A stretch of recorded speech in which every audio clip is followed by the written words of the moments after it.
What have we learned about Anthony Joshua since the Dillian Whyte fight? First thing that this fight has proven is that Anthony Joshua has, I would say, a top level chin. He can take a punch. It wasn't just in the second round where he got hit by that one big punch and then Dillian Whyte followed it up with quite a lot of big haymaker combinations to try and finish him off.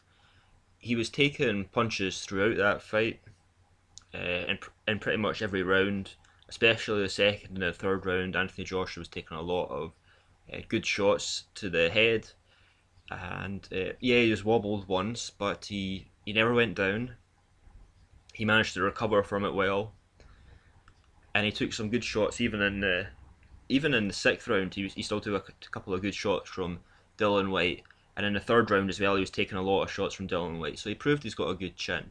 And in the second round as well, you also noticed that Dillian Whyte was doing really good in the second round because he was throwing very good hard body shots, very accurate, well aimed body shots, and it did wear Anthony Joshua down a bit. It did slow him down a bit, make him look more tired for the rest of that round. But he took the punches well. He didn't go down, as a lot of boxers would do from them kind of shots, as Dillian Whyte has done to previous opponents before, has floored them with a body shot. Anthony Joshua took them punches very well, so he's obviously got very good conditioning in his body, and he's taking punches well. And Dillian Whyte's a big puncher, a proven big puncher already. He's knocked out some guys quicker than Joseph Parker, who's ranked ahead of Anthony Joshua. Joseph Parker's ranked number 9 in the world right now. Anthony Joshua's ranked, he's been upgraded since the Dillian Whyte fight from number 17 in the world to number 16. Dillian Whyte's been downgraded from number 44 in the world to, I think he's 62 in the world now, after losing that fight. So, yeah, Dillian Whyte can throw some really hard punches, and Anthony Joshua took them well, proved he can be up against a power puncher and take the shots. Other good things you've seen about Anthony Joshua in this fight was his stamina. He went a little bit, not wild with his punches, but he threw a lot of punches in the first round. He was fine after it, managed to recover well from it, even though he thought that he was going to take Dillian Whyte out in the first round. As he went through the fight as well, after the second round, I think he learned that he's in a real fight here. Dillian Whyte's actually quite a challenge, and I need to pace myself a bit more. So Anthony Joshua paced himself, and that's seen him right through the fight, right to the seventh round. I've heard and I've read a lot of people saying that Anthony Joshua looked very fatigued in that fight. I didn't see that at all. I think Anthony Joshua had a lot left in his tank in the end of the seventh round. And another thing that makes me think Anthony Joshua still has a lot of stamina as well, as he still had power in the seventh round. He could still knock out Dillian Whyte and put together some very good combinations and that uppercut with a lot of power in the seventh round. So he's definitely got the power. He doesn't lose power as the fight progresses, and he has a stamina as well. And the other thing that he's really shown pretty well from this fight as well is Dillian Whyte does have a solid chin. This is why I thought this fight was going to go rounds. A lot of people were saying Anthony Joshua was going to blow him out there in 1 or 2 rounds, and there was very rare possibility of that happening because Dillian Whyte has proven he's got a solid chin before. The only way it could possibly happen, even in a rematch of being a 1 or 2 round fight, is if there's a very controversial stoppage to the fight. For example, say the referee jumped in there and Dillian Whyte was taking punishment in the first round. Dillian Whyte is not going to go down. It's going to take a lot to put Dillian Whyte on the ground. It took the accumulation of Anthony Joshua's really hard, accurate punches for Dillian Whyte to actually get knocked down in the end, and the fact that Dillian Whyte got fatigued after the 4th round and wasn't able to defend himself to the same ability. So the fight is showing that Anthony Joshua has a good chin, good stamina. Even though a lot of people were debating that for some reason, I think it looked quite clearly that Anthony Joshua's got good stamina from that fight, and can punch hard and carry his punching power throughout the fight. And I think it also showed as well he doesn't panic when he gets himself in sticky situations. after the second round, he came back, he managed to regroup, think of it clearer, realise he was in a fight and he would have to pace himself. He realised he was going to have to fight in a fight that might last for 12 rounds, and he paced himself a lot better. Now, is there anything that Anthony Joshua has shown that needs improved on, that's going to need to get improved on when he's going up to the top level?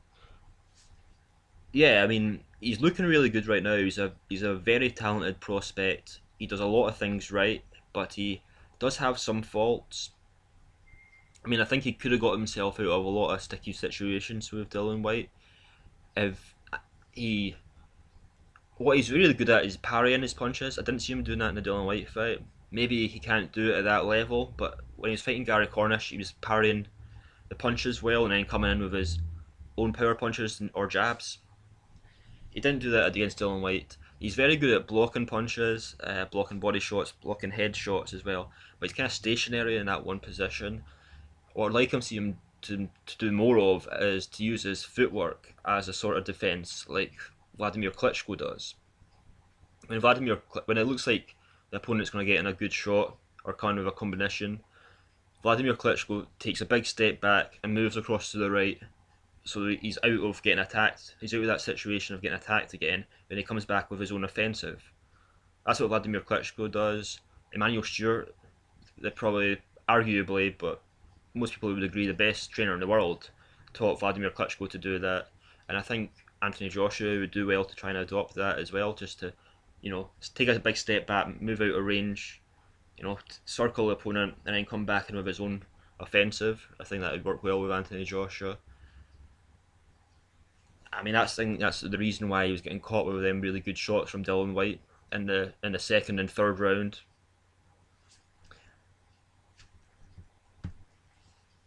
Another thing I'd like to see Anthony Joshua do a lot more of is moving from side to the side and moving around the opponents instead of just going forward and back and fighting in straight lines. If he can move around him and jab and use his jab more as well, which I don't think he was doing enough of in that fight, I think that would be a big improvement as well. But yeah, using the side movements, moving side to side. Vladimir Klitschko is really bad for just fighting in straight lines, attacking towards, going back. Yeah, he does circle opponents and come back on an offensive, just like I said. I think Anthony Joshua would do well to do that as well. But I think he needs to work more and moving from side to side instead of just working in straight lines. Yeah, I think Anthony Joshua's done really well in that fight. I think Dillian Whyte can actually come back from this and have a very good career. He's got a lot to learn. This was really both their biggest test yet, and Dillian Whyte clearly showed he doesn't have the same kind of skill as Anthony Joshua, which is understandable because Dillian Whyte was stuck in the kickboxing career for years, for a very long time. I think longer than he's done the boxing for now. And he only had 7 fights in amateurs. He got told he wasn't allowed to fight in amateurs anymore because he had that kickboxing background, so they thought that was unfair. He's only had, I think that's his 17th fight, Dillian Whyte as well. I think Dillian Whyte needs to take a step back and just fight guys in the top 100 right now, in between the top 100 to 50 bracket. I think he would do quite well, and just working on some things, because I'm not sure it was the pressure of the fight, but he did the same thing in Brian Minto fight. He wasn't looking as skilled or composed. He wasn't using his jab as much in the fight, and I'm not sure it was just the pressure that's got to him, or it's the fact that maybe his opponents have actually improved and got better. We'll see. But I think he's lacking a lot of skill. He's quite slow on his feet and slow with his body movement. Dillian Whyte's got a lot of things going for him though. He's got a really solid chin. He can throw punches hard. He's determined. He's got a lot of that fighter in him, just like Vitaly Klitschko's got a lot of that fighting instinct into him as well. He's a really tough kind of guy, so that's a big advantage for him in the fights. But I think he needs to polish off his skills a lot more and have a lot more fights at a lower level before stepping back up and trying to fight someone like an Anthony Joshua. So that's all I've got to say really about that fight.